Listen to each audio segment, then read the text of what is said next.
All right, welcome everyone to our third EDI speaker series session with Dr. Yvonne Simpson. My name is Krista Craven. My pronouns are she and her, and I'm the Equity and Inclusion Learning Specialist in the Department of Equity and Inclusive Communities at Carleton University.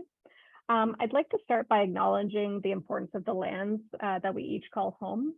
So in particular, the land on which many of us who are connected to Carleton University are living and working, and the land on which Carleton is located is the traditional and unceded territory of the Algonquin and Anishinaabe people.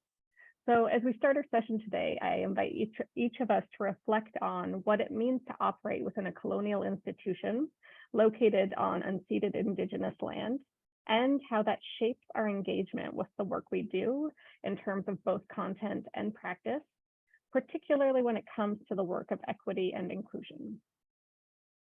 So thank you again, everyone, for joining us today. We're so excited to have you here and to have Dr. Yvonne Simpson joining us. The Equity, Diversity, and Inclusion Speaker Series is an initiative of the Department of Equity and Inclusive Communities here at Carleton. And it's funded by the Canada Research Chairs Program, in particular the EDI stipend. The speaker series is taking place throughout this year, so 2023, with 4 speakers in total coming to Carleton, virtually that is, to discuss issues of equity, inclusion, anti-racism, and anti-oppression in the context of higher education. So today we're delighted to have Dr. Yvonne Simpson here for our 3rd session in the speaker series to discuss the challenges of achieving accessibility and equitable practices in post-secondary education through an intersectional lens. Please feel free to submit questions for Dr. Simpson at any time during the talk, and we'll use those to guide our question and answer session with Dr. Simpson after her talk concludes. But I do want to recognize that depending on how many questions we get, we may or may not be able to get to every question that is submitted to us. Also, we wanted to make sure you know that all questions that are submitted will only be visible to the session moderators. So that's Yvonne, Yvonne and myself and Ikram will be the folks who can see the questions.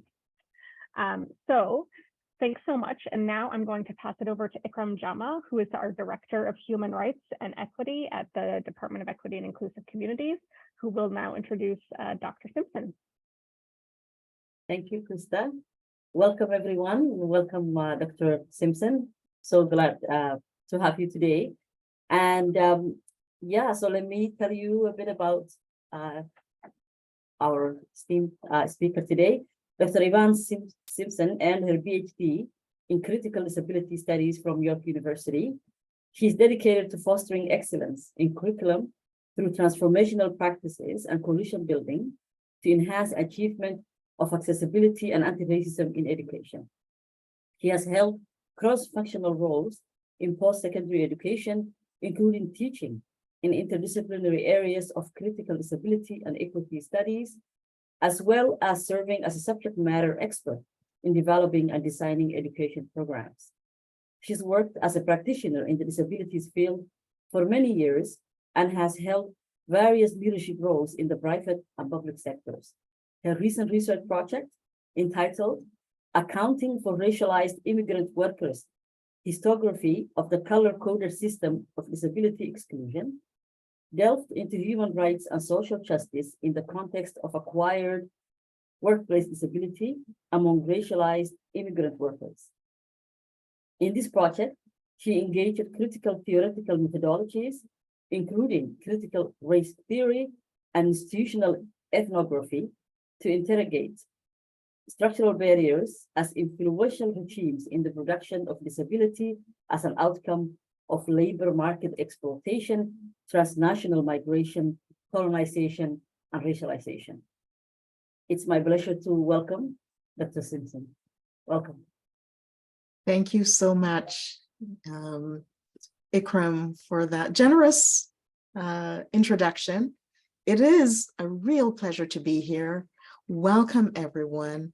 And I'm looking forward to engaging with you this afternoon and hopefully at the end of this discussion, we will have an even expanded opportunity to have an exchange with Q&A. So I'm looking forward to that. As it is my tradition, and respectfully, to first acknowledge the land. So I will start there before going into our discussions. So speaking to you today from the township of East Gwillimbury, I would like to acknowledge the land and recognize the Indigenous peoples who have lived on this land in this area, now called East Gwillimbury. Throughout history and since time immemorial, this area has been home to many Indigenous nations, among them the Huron-Wendat, the Petun, Tionontati, the Haudenosaunee, and the Anishinaabe, as well as the Chippewas of Georgina Island First Nations. This area is part of Williams Treaties 1923. Living in this community as a person of African ancestry holds the legacy of the Atlantic slave trade, which brought enslaved Africans in chains across the streams into the place we now call Canada. I am here today, not as a settler, because I am ever mindful of the history of colonization and chattel slavery, which was enacted on African ancestry people for over 400 years. This then carries a responsibility of building awareness of these interconnections and points of histories, which implicate the work that must continue in unveiling truths, in working on reconciliation, reparations, meaningfully acknowledging the land, our common inhumanity, peace, and social justice for all. Chimigwich. So to start off with our presentation today, we have a short time to delve into some very serious topics. So I thought it would be helpful to preface with an overview of where we're going, or where I hope to go in the time that we have today. The presentation overview, I would like to first, before doing that, just to thank the people who brought me to the table. Ikram, Eunice, who's not here today, but who was very courteous and helpful throughout the whole time of planning this event. The people who work behind the scenes, the ASL translators, Alex, who's just phenomenal with technology, which I'm not, and all the folks at Carleton U who had intentional minds to bring EDI to the forefront. I appreciate you, even though I may not have met you, and thank you for your contributions to this discussion today. So within this discussion, I have reflected on what was asked of me, which was to center on EDI and accessibility. My previous two esteemed speakers spoke about Black anti-racism, the practices of recruitment and retention, and Dr. Annette Henry did a phenomenal job on centering on the topic from so many dimensions, and I encourage you to listen to her recording. Dr. Rosalind Hampton addressed a number of questions about Black scholarship in academia, particularly how the laboring of Black scholars in the institution, which for all intent and purposes is still struggling with decolonization, and what that laboring means to us Black scholars. So I thank my previous speakers for enlightening and for continuing the thread, and I hope to continue that thread today by focusing on this discussion that I was asked to center on, accessibility, EDI in higher education.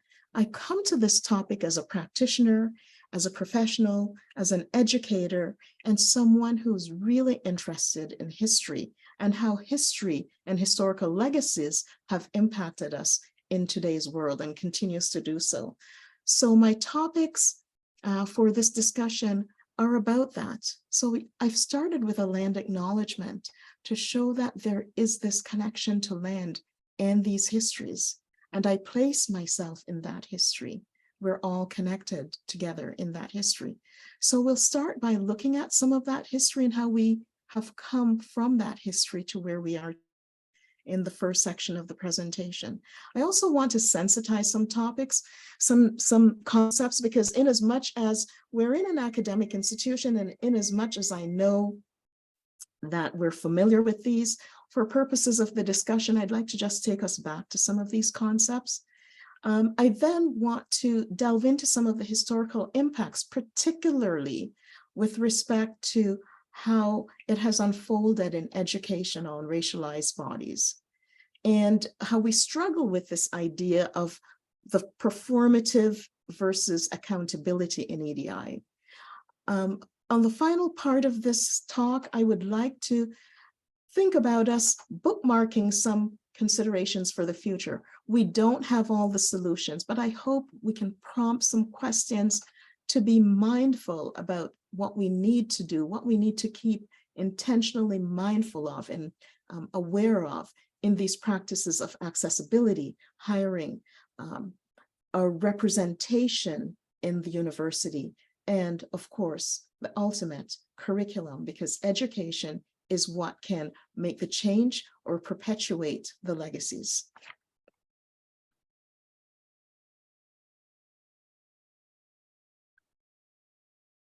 So this topic of the accessibility and what brings us here prompted me to consider this question and to bring it to you. Why should we look at this in terms of a gaze on the progress of EDI? Well, first of all, we need to be mindful of the fact that EDI is not new, but it's interesting.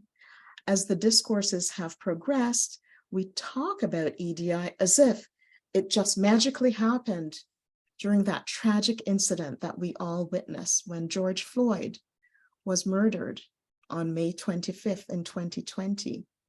That incident galvanized a global uprising, an emotional outpouring of grief, of sheer disbelief that in broad daylight we could be witnessing this, and to see that no one could stop what was happening. It was impactful, it was traumatic. When George Floyd was held on the ground for over 9 minutes and no one could prevent that, that told us something about progress.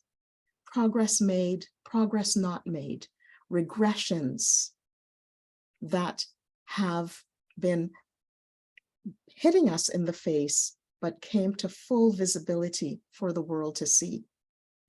We need to recall as we look at this intersectional gaze that something in how we have carried on with this discourse in EDI has been lost. So I come to this topic as a critical disability studies practitioner and ask how many of us remembered two words, two important things that George Floyd said during that time as he clung, hoping for relief for life. He said, "I am claustrophobic." He said, "I can't breathe." No one attended to that. It seemed to have been dismissed in these discourses that we're having about EDI.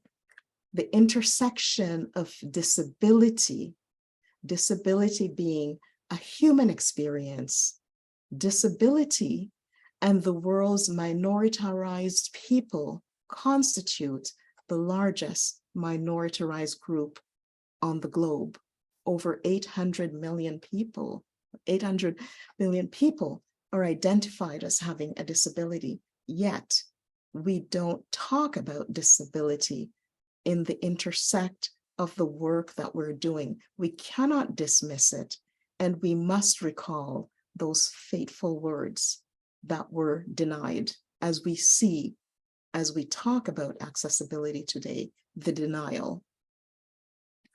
Institutions responded, though, with this outcry by generating the Scarborough Charter. And universities across Canada signed up, made pledges for change. But what does that change look like? How are we tracking with change? So tracking this progress of EDI and the signatures to the Scarborough Charter is something we need to keep mindful of. What promises were made? What actions were taken? And how are we maintaining accountability with those promises? In fact, how many people in our institutions are aware of the Scarborough Charter? So I offer to you here today that we are at a crossroads where disability seems to be absent from the reckoning. And I would like to reinsert that idea of accessibility and disability as a common human experience at an intersectional lens of looking into our progress. What better way to center our thinking about this from two of our most well-known thought thinkers, bearers of considerations in education. First, let's see what Professor Carl James has to say, centering directly on this idea of inequities in education and how EDI has or has not served us. Carl James says, for as long as they have been in Canada, people of African ancestry have been involved in advocacy to have equal access to quality education. Now, this publication of Professor James was centered on EDI accessibility for students who also experienced disability, but found themselves in the school system being streamed, and the lack of data to announce or to be able to address the inequities that these students were experiencing. Carl James says in this pivotal quote, for as long as they have been in Canada, how do we know how long? Do we know how long? And do we know what the struggles have been? Because it seems as if it just happened suddenly. But Carl James reminds us that no, there is a lengthy history of struggle with EDI and obtaining equity for all at the intersectional point of disability and inclusion. Now, the Honorable Justice Murray Sinclair, who's also the chairperson of the Reckoning on Indigeneity and the Legacies, the TRC commissioner, he says, again, noticing the importance of education in this work, education has gotten us into this mess, and education will get us out. But we need to question, will it and how will it? Okay, let's think about how long we've been in the EDI lane. Because EDI, historically, the origins of EDI can be traced back in more recent times. And I say recent times because we have to go deeper into history. In more recent times to the 1960s civil rights movement, where EDI was prominent because equity was centered on the march for justice. And our feminist, fierce critic in critical race theory, feminism, and gender studies, Bell Hooks, said that the greatest movement for social justice that we've ever known is the movement for civil rights. So it's right that EDI was brought front and center more so in the 60s because there was this march, the March on Washington, the sit-ins, the schools, the students, the Southern leadership who said no more to segregation, we've had enough. So that movement in the 60s placed EDI front and center. In Canada, we saw a different kind of approach. We did not see these marches in the streets because there was a mass movement in the United States. This does not mean that these activities were not happening in Canada. So much so, in the 70s, we saw the Multiculturalism Act. So this softer approach about multiculturalism versus equity and freedom for all began to emerge in Canada. But in critical race theory, we see this as not so much as this was forced to be brought about. In critical race theory, there's conceptually the idea that there is a conversion of interest.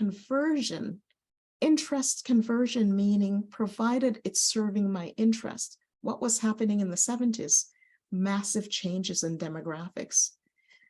The gates had opened up to immigration that were formerly closed based on colorism. So now, because the demographics of the population was changing, Canada had to respond to relinquish itself supposedly from this structured, legalized system of exclusion to now saying we embrace diversity, we celebrate difference. But the reality behind the scenes tells another story. Because multiculturalism did not create equity, and this is why in the 1980s, the Employment Equity Act was generated. Judge Abella tabled this act in the 1986, and it was later amended in the 1990s to ostensibly ameliorate the inequities that were evident. Inequities that were not traceable, trackable, because data was not mandatory. Now in the 1980s Employment Equity Act and the revisions, public institutions now must collect data to demonstrate how underrepresented groups are faring. So now we begin to see a semblance of accountability, but data alone does not allow us to know how people are experiencing inequities, how EDI is really playing out, because data tells the story of numbers. It doesn't tell the story of experience. Excuse me. In the 1990s, we have moved now to the idea of looking at diversity. But diversity was coined in terms of promoting good business. Why?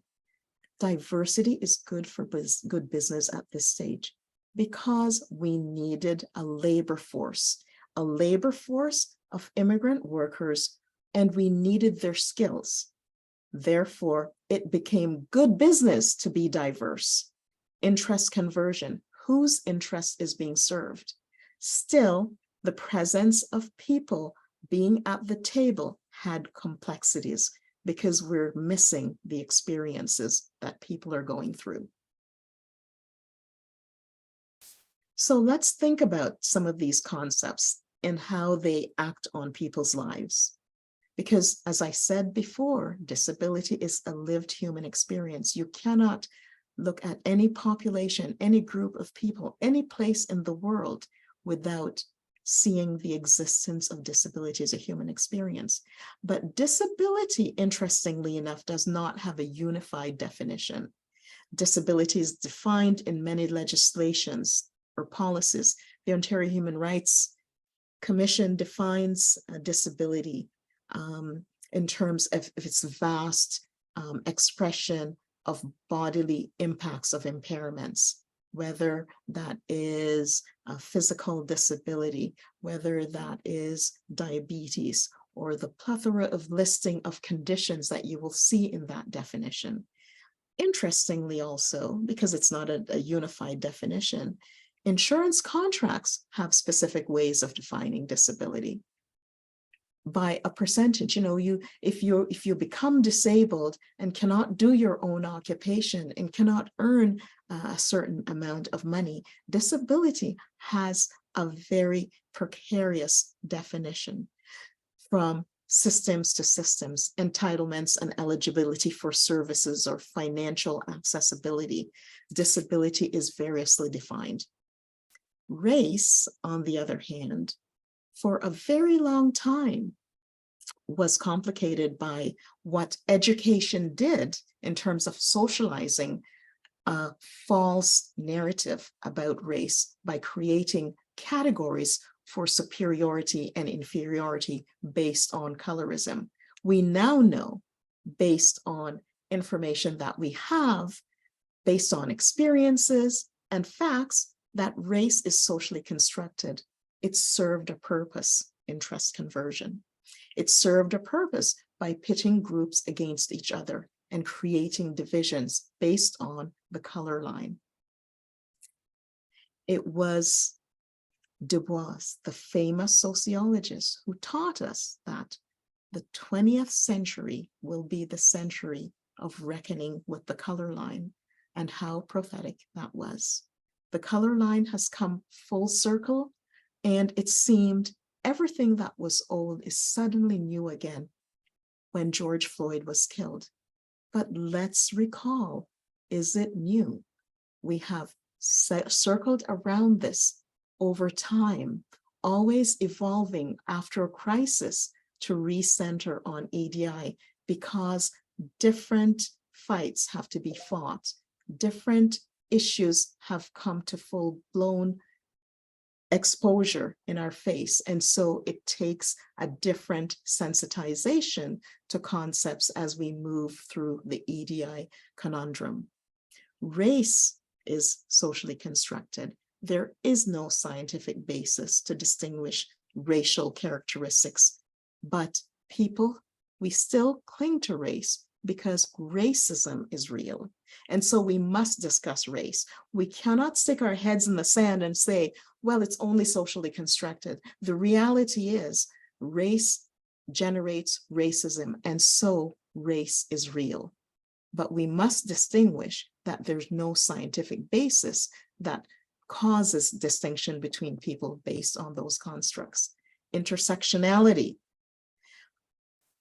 Now, scholar Kimberly Crenshaw, an African-American scholar and feminist, taught us that we experience disparities and inequities in different ways based on the layered effects of our identities.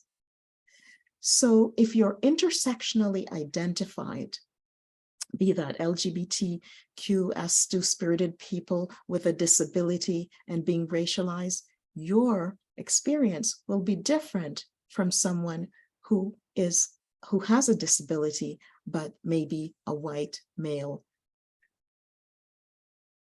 and travels the world presenting with a non-evident disability. We have to recognize that experiences differ, and Kimberly Crenshaw gave us that ability to analyze differentiations in how we experience different layers of oppression because of our social identities. We also have to think about EDI and this idea that I'm called to the table to discuss about accessibility, because this is problematized in terms of how we understand the concept of disability. I said earlier, there are different definitions of disability. So disability is not a fixed concept. It's not a fixed construct, and it certainly does not reside in individuals to be fixed based on our current understanding. But we've come from a history of models of disability where we may begin to think about disability.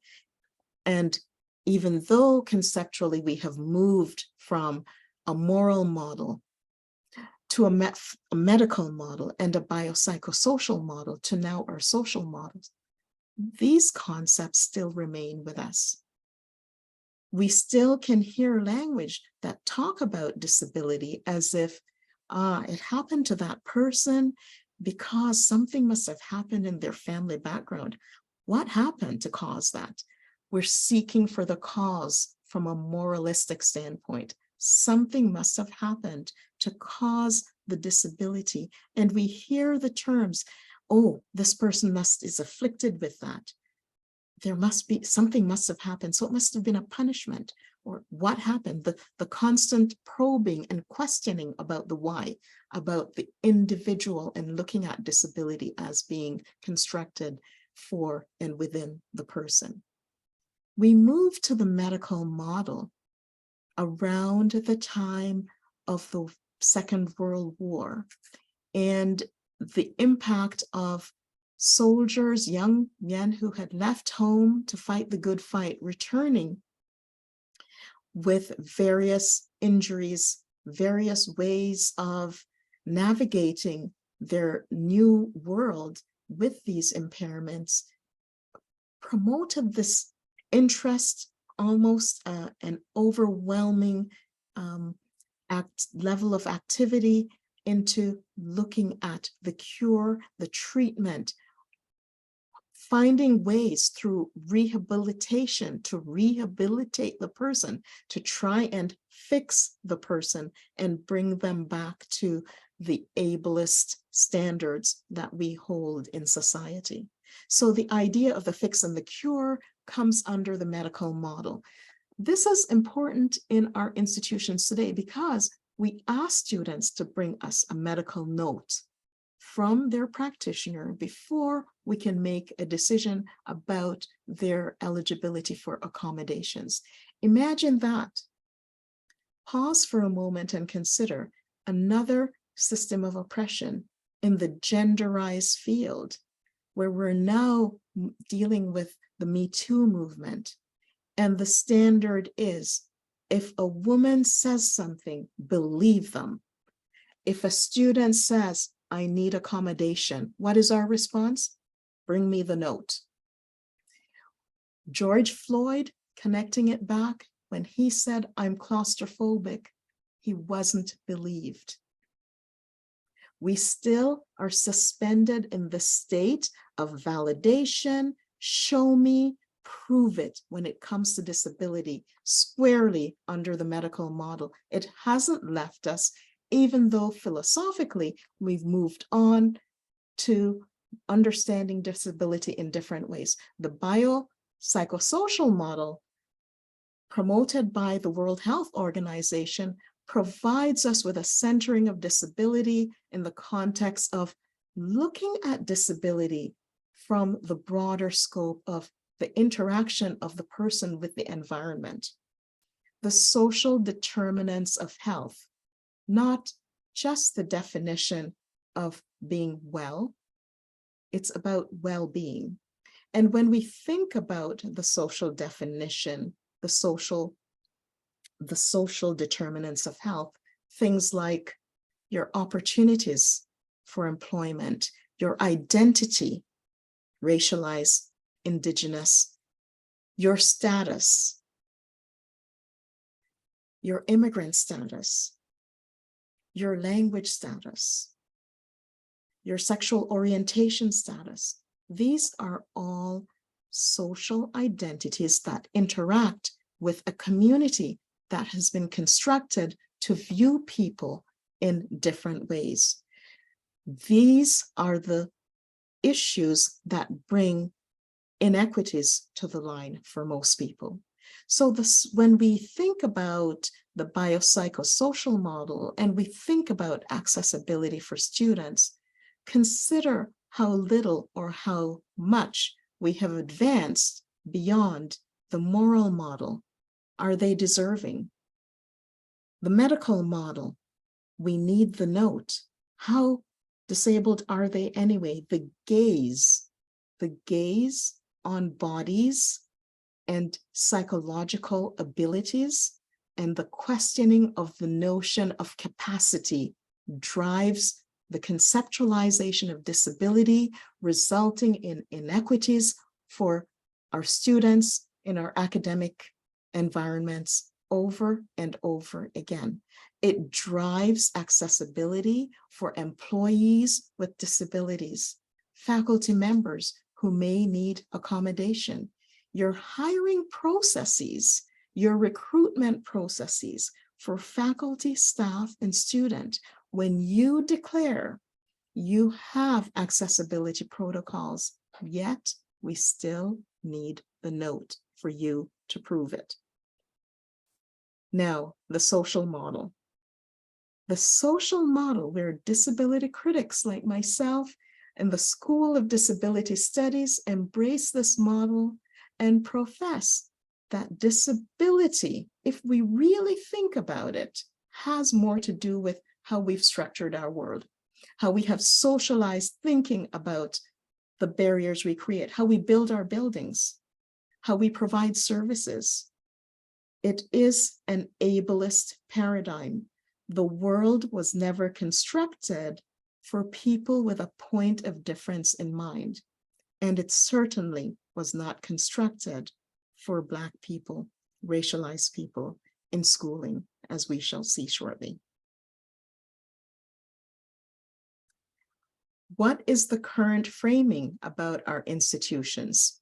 One of the best sources for telling us this and the location of accessibility and or inclusion or not comes from Canadian universities, where the recent survey says, and this survey is 2009, by the way, not 2019, not 2009, says many within the institution view EDI as merely a numbers game.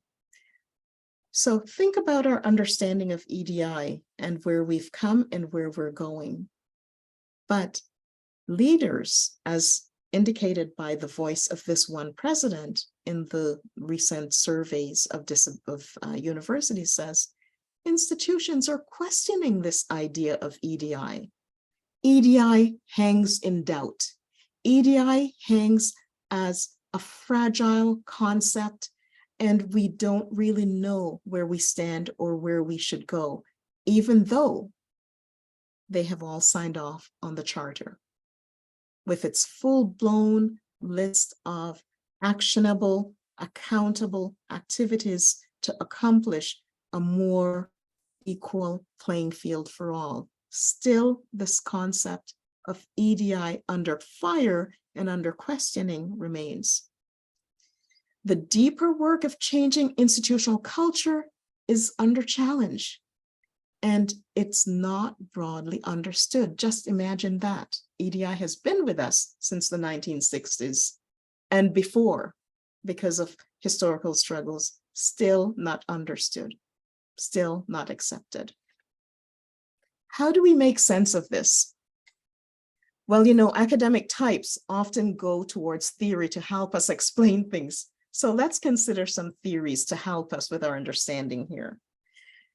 The theoretical frameworks. So I frame my talk on EDI, accessibility and inclusion, and the intersectional points by thinking these thought critics and what they have to say about EDI.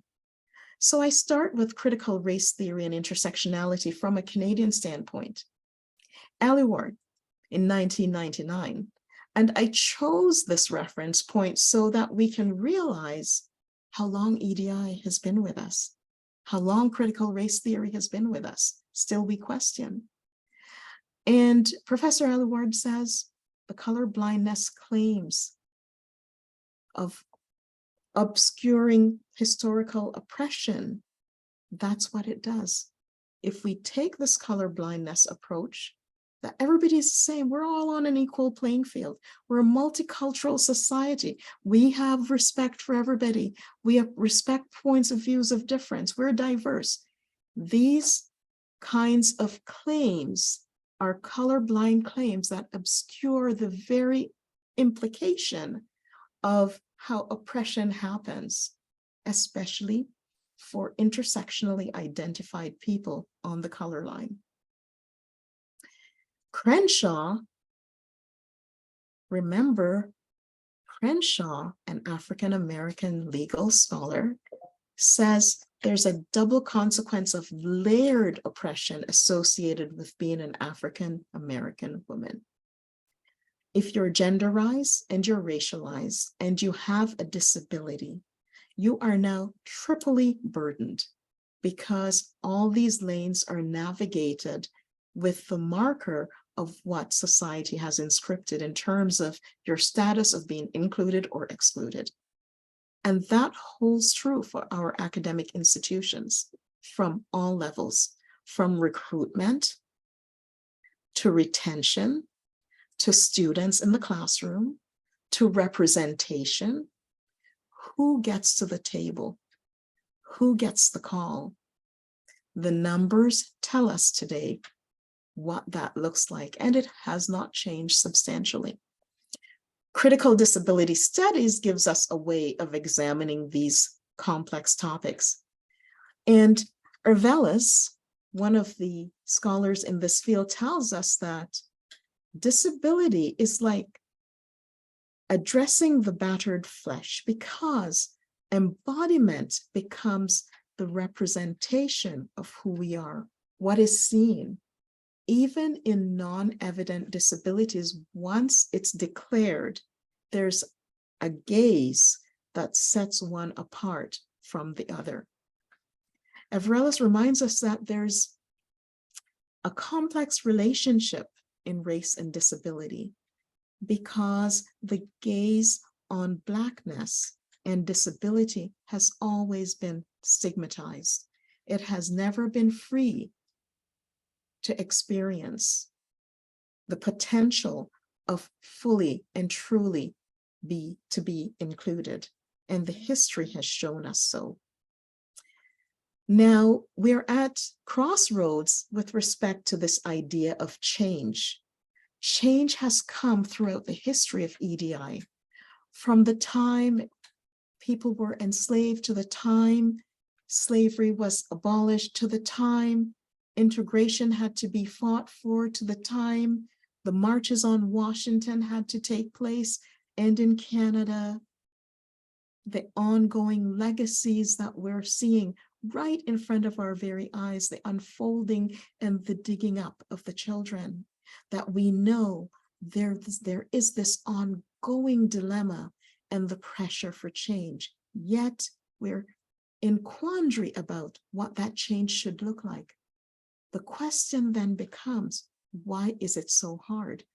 Professor George Day gives us insight into this. He says, because there are risks when dealing with topics of race. It has never been safe. It has never been easy, but the journey marches on, because we must march towards that change that we need to see. But how has that history brought us here? The historical context. Just think of this poster posed on slide 11, which shows in Halifax, Nova Scotia in 1760, one day to tomorrow, November 3rd, a boy and a girl, 11 years old, were on the block to be sold. These are facts. When I say the unveiling of the facts and coming to truth and reckoning with the truths of these legacies right here on these green lands, we know that children were treated as non-human. A child of that age, two of them, no names in the poster. It tells us something about the histories that we're coming from and our place of exclusion. But if we move forward into history, let's move from 1760, 200 years ago, to 1965. Look at the March to Freedom.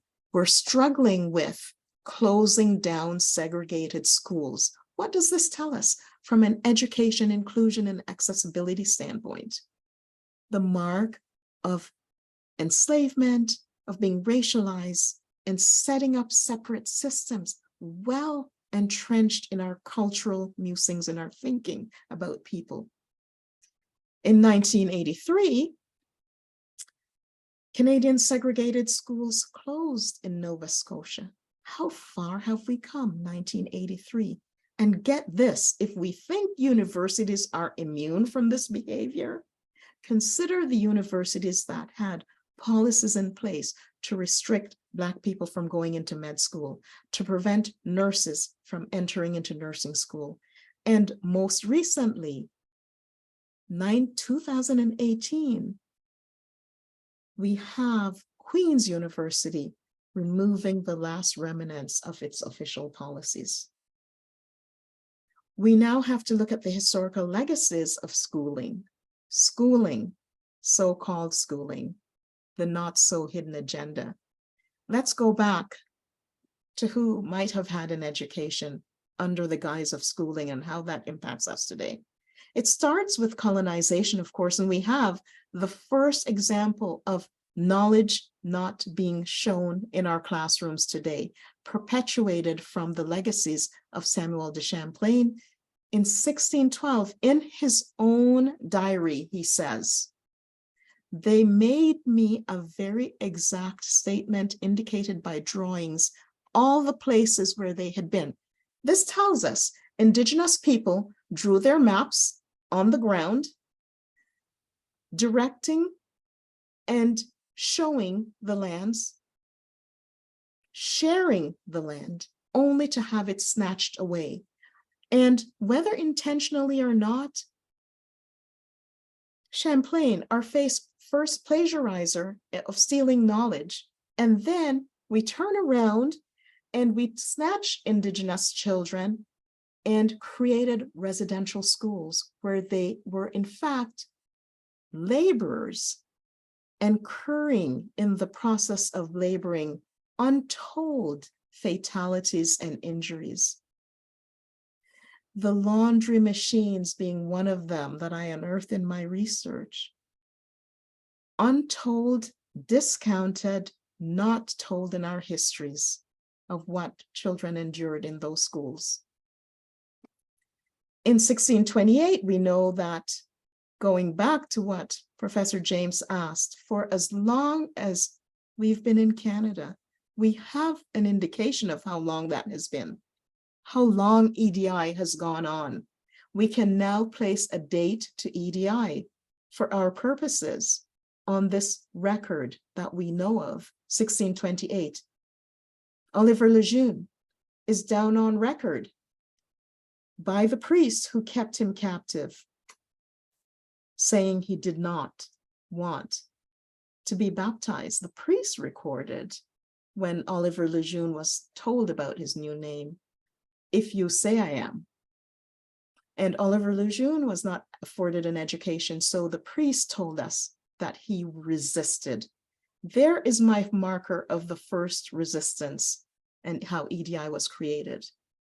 EDI manifested in how people were treated under the Code Noir.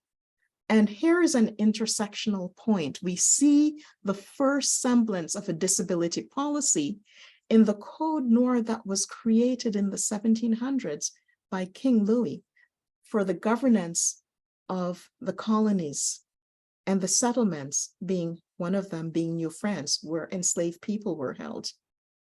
And the term, the infirm, should they become sick, should they find themselves to be incurable, we're now inserting language that we still have today with respect to the moral model and the medical model of disability. Folks, it is not new, but it sticks to us like fleece.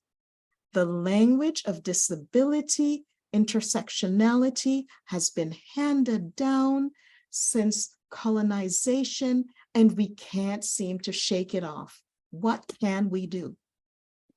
It's been in the Code Noir. Let's see how the Code Noir also played out in our educational institutions. We see that this implicit coding into law in the American states, implicitly saying there should be a denial of education. No person shall keep or teach any school, no instruction in reading and writing for the Black person, specifically written for our children who are racialized and who are Black. We see the same implication coded in the Code Noir being carried out in our current environment. And then if we think that schooling was about education for Indigenous children, we know this for a fact, but let's consider the evidence from the very own hands of the Royal Canadian Mounted Police, who were the catchers, who were to bring children back, because we know policing is about catching and returning, maiming and killing in many cases. This particular report tells us that the children expressed a desire to go home, and the RCMP said they should be released. Were they? We will never know. Did they meet their death in that residential school? We know there's a record from 1943 here in Elgin, right here in Ontario, that the discipline was so severe, the children were being worked to death in what should have been schooling.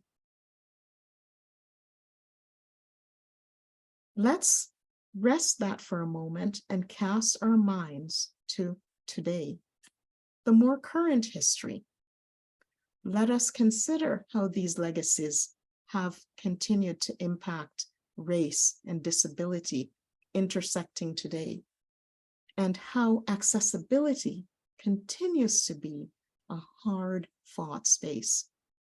In 1960, many of us can remember this image on slide 16. We see an image of a little girl. She happens to be 6-year-old being escorted by US federal marshals to be the first to integrate a grade 1 class in New Orleans. But we might say to this, oh, that's the United States. That doesn't happen here, which we know is a false premise. Let's move ourselves many, many decades further into our own backyard, 2016. We have the case of a 6-year-old girl with special needs in the Peel Board of Education, where police were called because she had a temper tantrum. Apparently, the well-trained professionals around could not calm her down, so took the action of calling police. Their response? Handcuff her by hand and feet, put her on the ground. This is pre-George Floyd, 2016. Let us remember, George Floyd was held for over 9 minutes. This child was put on the ground on her stomach for 28 minutes in our well-designed, inclusive school with inclusive curriculum. The police were called as a tool, as an intervention for dealing with a 6-year-old child who happens to be Black, who happens to be just over 4 feet tall, who happens to be 48 pounds. And it took 48 minutes of everyone standing around her while she's handcuffed as an intervention. I ask you to hold that in mind. Let's move to 2016 in academic institution. My good colleague in the PhD, Denota, was denied her request for accommodation. And let's keep in mind, accommodation is not a new concept, okay? W.E. Du Bois and his sparring partners in the day had great debates about how we should respond to the newly freed African-American enslaved people. Booker T. Washington used the term, we should accommodate them. We should accommodate. We should develop industrial schools to teach skills and accommodate. Du Bois said, no, we want to be fully integrated into society. We want knowledge. We want it now. We need to be everywhere. This debate and this intersection of conflict has come to full tilt. It has not gone away. Accommodation is not a new concept. It was debated in the post-slave society of how best to deal with the freed, newly freed, enslaved people. And we see this playing out on this PhD student. Eventually, the Human Rights Commission had to step in to say, stop asking students about their accessibility needs, about their diagnoses. And that's what this case brought. So we know that disability, although there are these protected grounds, 17 protected grounds of disability, they intersect with disability identity. All these 17 grounds and the 5 social areas that we hold dear in service. Number 1, educational services, students, faculty, staff, your hiring practices, your training practices, your curriculum. There continues to be a struggle for full inclusion. But what do we know about the incurrence of disability? We've talked about it in these broad terms, but it is very real. 22% of Canadians report having a disability, and not one can say it's only my disability that's a problem. This is why we're here today, because disability does not exist outside of other identities. It must always be seen as a human experience intersected with other parts of our identities. Excuse me.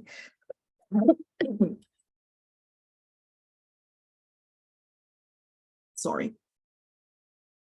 We know that more than likely for our institutions, at least those 13% of individuals from these numbers of Canadians affected may find themselves in our schoolrooms. What will be our responses?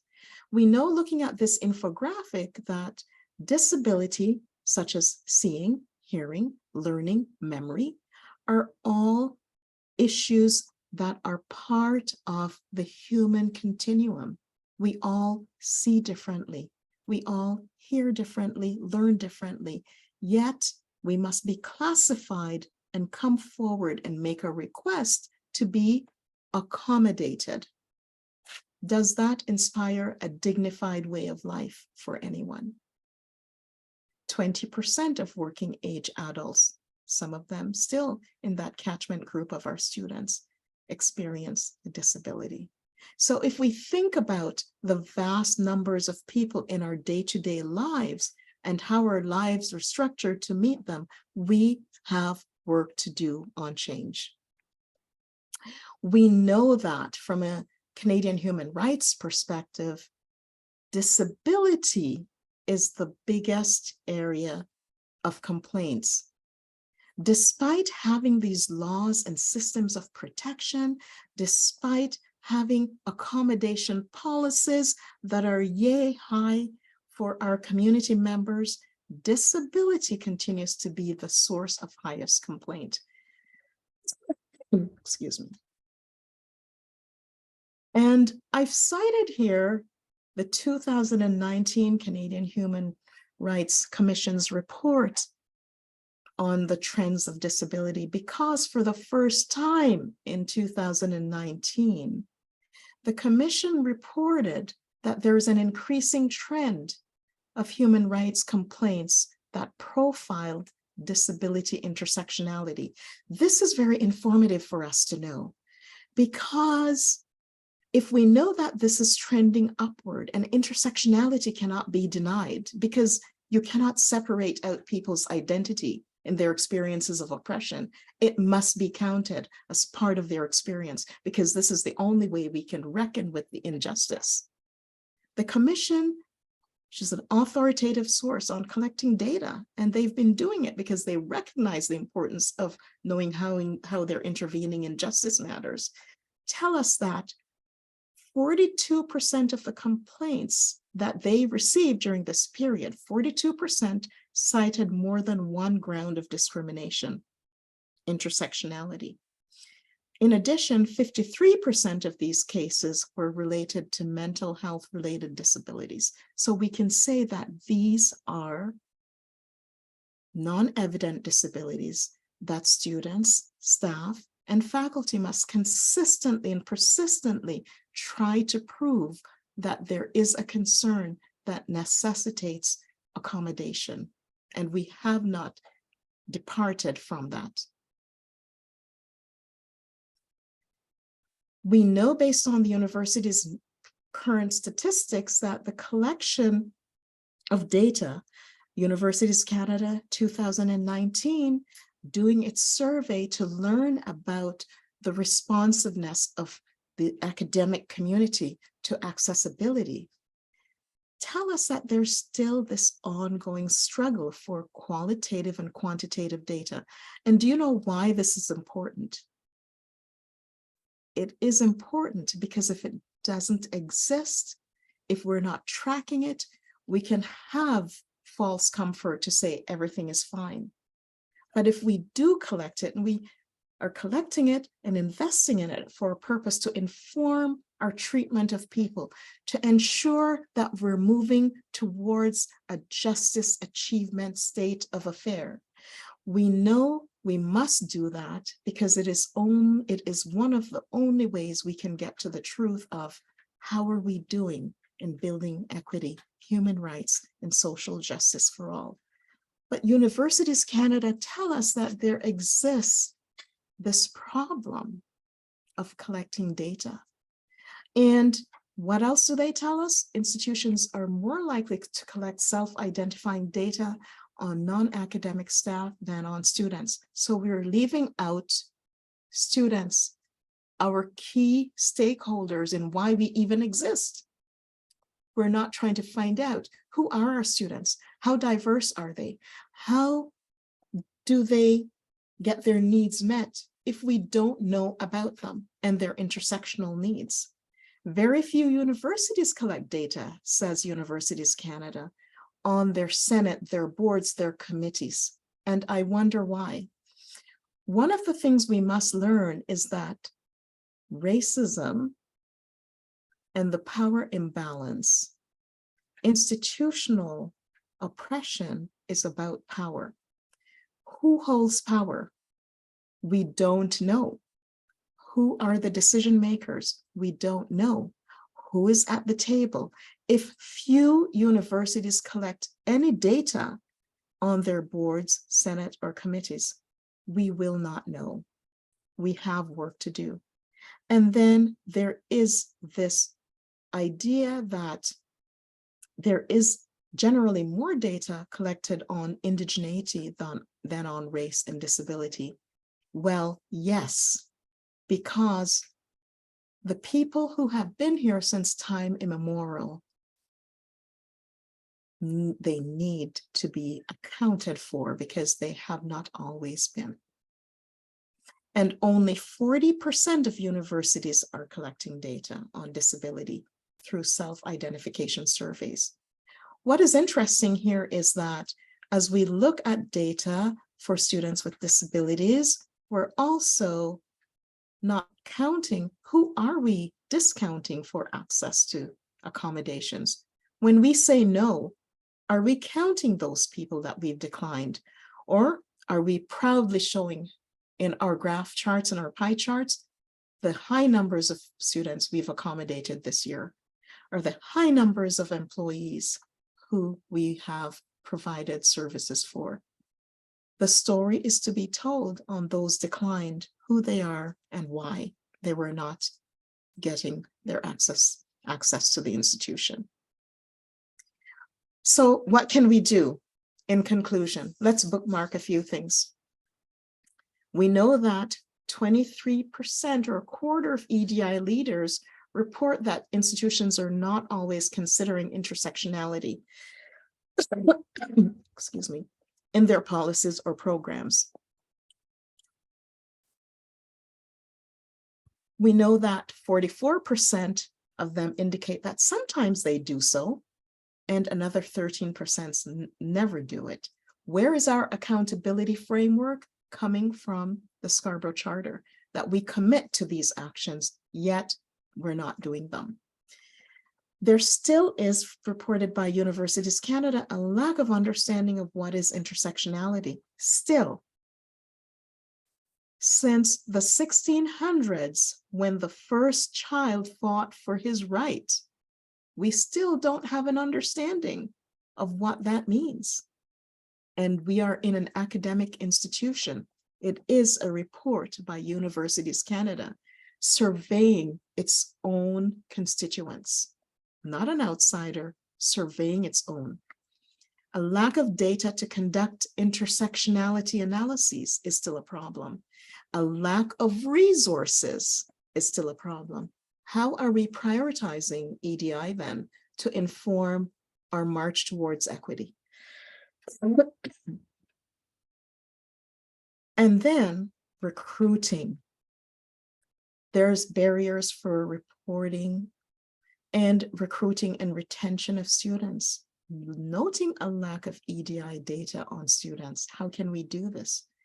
How is recruiting and retention going if we don't have information to tell us who are the folks at the table? And institutional leaders continue to say they have a limited pool to draw from. Well, I would like to see the data on the pool that was considered. Then we can say, yes, you're right, the pool is limited. We need to see the data, release the data. Recruiting, retraining, and supporting the advancement of professional staff. This is also a problem. There's a lack of EDI data on professional staff. There's the recruiting and training and supporting advancement of diverse senior leaders, including the boards, the Senate. How do we know who's leading us? And finally, integrating EDI into considerations into research, which is what academia is all about. Integrating EDI into consideration of teaching and learning. We're doing work in this area. Are we tracking what we're doing? Is it tangible? Integrating EDI considerations in alum relations and community engagement. We need to know more. If you don't count it, it doesn't exist, and we don't know where we stand. So bookmarking for curriculum and going further. Carl James gives us the final word, I believe, while post-secondary students talked about how they're feeling about the challenges that they're facing. They still say that they don't see themselves in curriculum. Among their demand is collect disaggregated race-based data. Students know that if you count them and you allow them to talk about their experiences, this information can be used for change. So concluding, let us think about where we may go for the future. I'm wrapping it up, don't get nervous. Accommodation processes. Consider for a moment the cost of a student bringing a note to a table to justify their need for accessibility and inclusion through a medical note. What is the cost for the stigma that the student feels?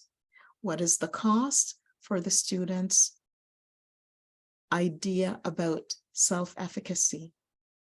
And we have to ask, is this about academic integrity, or should we also pivot to the cost for stigma?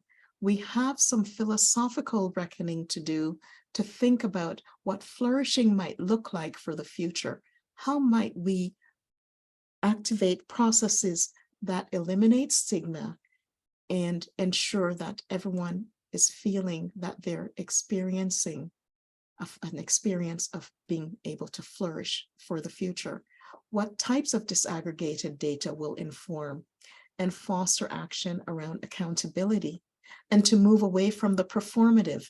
It's wonderful that we can all have our equity plans boldly posted on every website. We can sign off on the Scarborough Charter. At the end of the day, what does it mean at the individual level? for the student, the staff, who's intersectionally identified to say, I'm experiencing dignity today. Because the posting does not give dignity. It's a declarative statement, which is a place to start, but the real action is what is done about your posted commitments. Have hiring processes changed to align with the university's goals, missions, and values? There's an argument here to say, probably not, because we have university leaders saying they don't have a pool to draw from. If that is the problem, I would say people are going to be knocking on your door. Are you prepared to have your practices reflect the equity, diversity, and inclusion when they sit at the table? And I ask that we end here. Thank you for listening. I'll open up for questions now.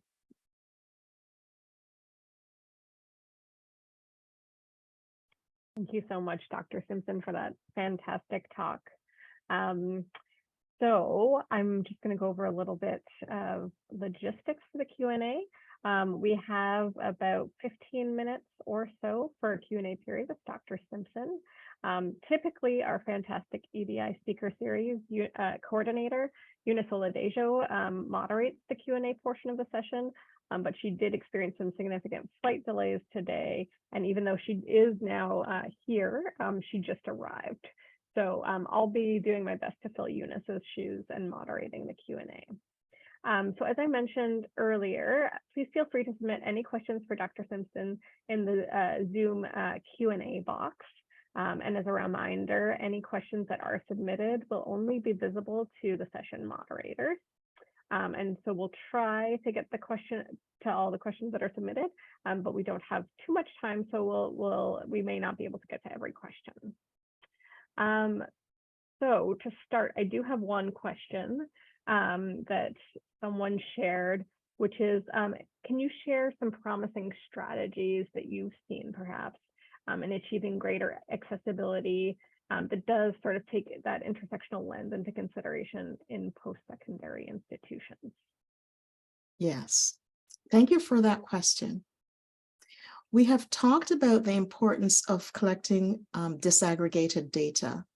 So I think one of the change practices that we can start doing is to ensure that we do that, because we know a high percentage of universities, they're not collecting that disaggregated data, and to allow that data to tell us not only about what we're doing or how many people we're serving, we also need to collect data on who was not served, who did not get the requests that they asked for. And to support the experience portion of it, the lived experiences, we need to be tracking anecdotal information from a human rights lens about the experience. Numbers tell one story, the experience must also be part of the story. So the strategy is coinciding with publishing narratives and expressions about lived experience. Put that alongside with your data collection, which needs desperately to be done from an intersectional lens. Great, thank you. And so actually, maybe we could build on that a little bit, because you may or may not have heard, Carleton just launched our first disaggregated data collection maybe 2 weeks ago. Right. So I would love to hear a little bit more from you about that, especially when you talk about sort of the qualitative component of that, because a lot of this is structured in a sort of quantitative format. And you mentioned numbers are helpful for getting a sense of general patterns, but we really need the nuance of qualitative data. So if you'd be able to expound on that a little bit more, that would be wonderful. Okay. So disaggregated data means that you are considering all elements of social identities, because we know people from different identities experience oppression and privilege very differently. So do we have data that will tell us about the fullness of that person's background?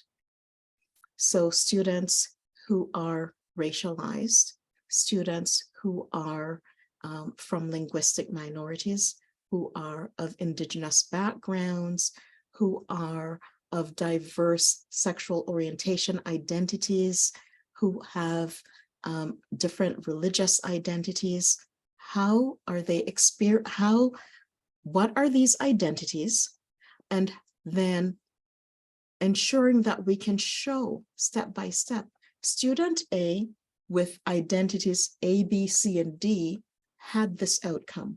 What was the outcome for that student as compared to another student who may not have that same intersectional identity? So when you have informed data based on looking at experience, and furthermore, surveying students to tell us about their experience, so you can actually match the lived experience to the data as it is disaggregated to paint a picture about how you're advancing. And then I would say, don't just stop there. Bring students to the table.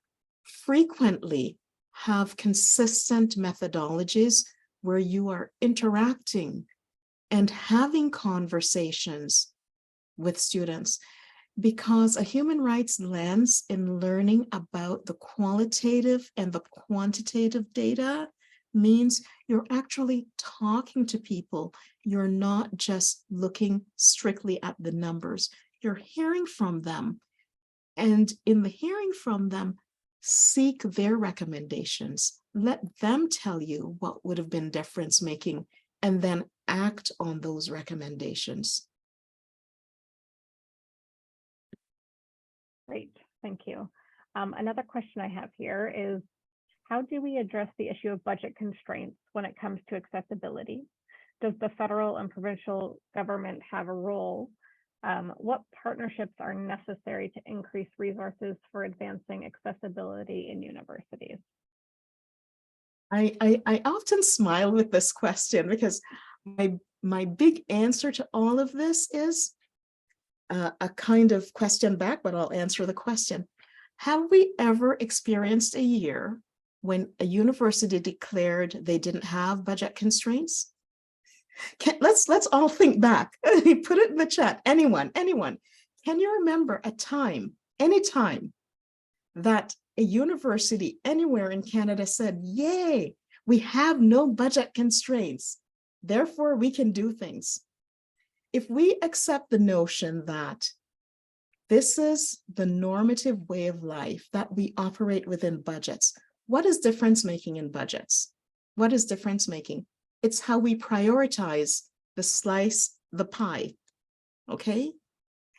If I'm given $100 million to operate the university, and I make a value-based decision that my number one priority will be to ensure that every accessibility issue brought to the table in the past 5 years will be addressed, that we will suspend other priorities and make this number one. If that is declared by every university president across Canada, and they go together to the government to say, this is important, this must be our number one priority, because the full inclusion of our staff, students, and faculty must be prioritized so that everyone can experience dignity, I hazard to guess we would get it done. But it takes courage, it takes commitment, it takes establishing a value statement in your mission and sticking to it. And it takes a togetherness of effort. My simple answer is, what do you prioritize? The statement of we have constraints, or we're going to utilize the constraints that we have and make some bold decisions about putting people first. Thank you so much. Another question I have here is, how do we foster a more intersectional approach to accessibility and equity when universities are set up in such a way where meeting the varied needs of students is often siloed? Yes. Okay, I love this question. It's an excellent question. This question relates back to structural processes and practices. Who created these silos?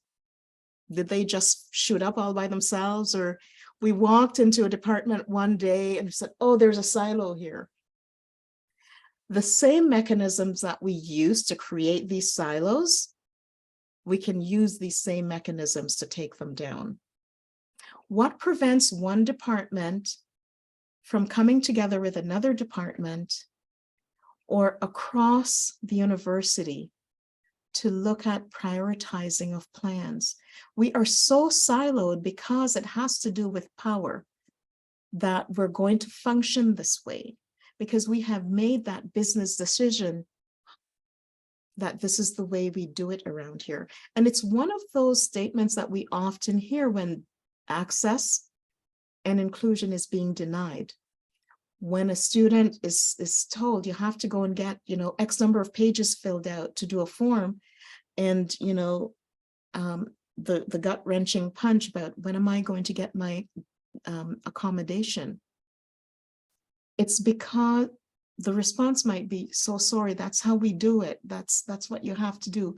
Like the crinching of the face to say, I can't do anything because that's how we, well, this is about change. EDI is about change. So we have to, instead of look at the person who is in need of that barrier-free access, we need to take a look at ourselves, point the finger back, as my Professor Rachel Gorman would taught me about this idea of, holding up the mirror to injustice and then turning the mirror out. Who is committing the injustice? And what can we do to shatter the glass of injustice? Make decisions to take the structures down that we know are impacting people in a bad way. All right, thank you. And unfortunately, this is the time for our last question. So in your time doing this work, what sector would you say has made the most advancement in accessibility?